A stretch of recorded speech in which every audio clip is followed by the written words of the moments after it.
ಬರೆದಿದ್ದೇನೆ. ಅದು ಓದೋಣ ಬನ್ನಿ.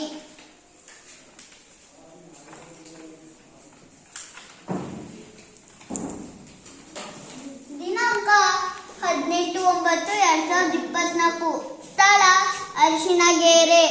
ನನ್ನ ಪ್ರೀತಿಯ ಅಮ್ಮನಿಗೆ, ನಿಮ್ಮ ಮಗಳಾದ ಅಂಜಲಿ ಮಾಡುವ ನಮಸ್ಕಾರಗಳು. ಇಲ್ಲಿ ನಾನು ಆರೋಗ್ಯವಾಗಿದ್ದೇನೆ. ನಿಮ್ಮ ಆರೋಗ್ಯದ ಬಗ್ಗೆ ಆಗಾಗ ಪತ್ರ ಬರೆಯಿರಿ. ಅಮ್ಮ, ನಾನು ಶಾಲೆಯಲ್ಲಿ ಪ್ರವಾಸಕ್ಕೆ ಏರ್ಪಾಡು ಮಾಡಿದ್ದಾರೆ. ನಾನು ಪ್ರವಾಸಕ್ಕೆ ಹೋಗುತ್ತೇನೆ. ಆದ್ದರಿಂದ ನನಗೆ 500 ರೂಪಾಯಿ ಕಳಿಸಿಕೊಡು.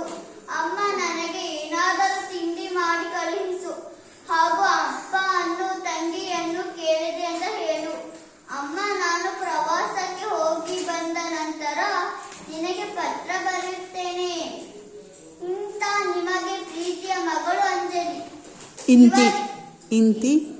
ಇವರಿಗೆ ಶ್ರೀಮತಿ ವೀಣಾ, ಗೊಬ್ಬರದ ಗೊಂಡ, ರಸ್ತೆ, ಅರಿಶಿಣಗೆರೆ. ಧನ್ಯವಾದ.